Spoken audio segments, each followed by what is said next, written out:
I think the thing that for me is the strongest is that we love,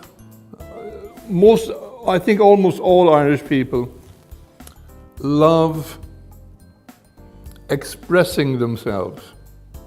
It can be through words or music, usually sometimes both together. But there's some Irish music, and I only have to hear it and I start crying instantly, no matter where I am, because it carries so much of the spirit of what is being Irish to me. The other thing is, I think, for example, with words, I cannot stop myself playing with words. It drives my friends crazy. I've had to work very hard here today because we're speaking English and you speak Russian. I've been working very hard not to play with words too much. And it's very difficult. Very, very difficult. I have also driven one or two translators completely crazy by going into strange combinations of things and references they never heard of and so on, because they excite me. And so that's, I think, part of it. And the other thing is we are not being afraid of conflict in order to be who we are. So we've been fighting the English for nearly 900 years, and we're still fighting the English. So now I cannot help but inform you all that a few weeks ago, on Ireland's National Day, we beat England in rugby. We won the championship, and we won what's called the Triple Crown, and we beat England on Ireland's National Day. And you have no idea what a powerful, powerful event that was. I sat at home on my own crying when I read the result. And I knew any moment now my sisters are going to email me or phone me or text me. And sure enough, they did. It was just this thing of, yeah, we beat them. It's a real sense of we. We beat England, not Ireland beating, we beat England in rugby. I don't even play rugby, but we beat them in rugby. So that's a very Irish thing. In fact, when all the books I have written that have been published, on the back cover is a photograph of me, and it says, Irish by birth, culture, and conviction. By birth means I was born in Ireland, so I am Irish. Irish culture in terms of music and literature and art, that's part of my Irishness. And conviction is, I have decided to be Irish. I have actually, not just, I wasn't only born there, I decided I want to be, I like being Irish. I'm making the choice of being Irish. It's not just something that happened to me. I have made that choice.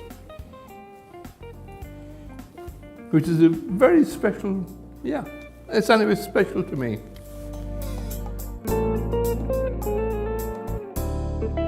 In some countries, like in America, for example, and maybe Russia, people don't say openly where they are in terms of politics. In Ireland, you have to, you must. We take sides in everything. No matter what's happening, we will be for or against, and immediately separate into the for group and the against group. And there will always be argument and conflict between the two. Now, I live in Sweden, and if there's one thing Swedes are allergic to, it's conflict. they cannot understand conflict, because conflict is irrational and emotional, and they are two things that are really difficult for Swedes to tolerate, anything that is too emotional. Because I'm an emotional person, I have always had difficulties in Sweden. Now, I worked a lot in Italy. The Italians love emotion. And the more emotion you show, the better. So sometimes it could be very difficult with my Irish emotionality coming from Sweden and going to Italy and feeling instantly free and at home, and then coming back to Sweden and closing in again. I think wars seem to be because people value their cultures in different ways and do not value difference. I know I'm Irish. I always find it difficult to be in an English environment. And I try to be curious about it rather than judgmental. But it's very difficult, even though I know the subject, I'm an academic in it, I write about it. It's still difficult because there is an emotional aspect to our national identity. For example, if someone says to me, I'm proud of being Russian, and that means I don't like anything that is not Russian. This is when it becomes a problem. But if I can say as a person, I'm proud of being Russian, you're proud of being Chinese, fine. We are both proud of something which is our identity. But the identification means that we begin to look for difference. We begin to look for things which distinguish us from others, rather than seeing things which could also be, which connect us. And let me give you an example. In the north of Ireland, where I work, and where there's a long history of conflict, there's a group of people called loyalists.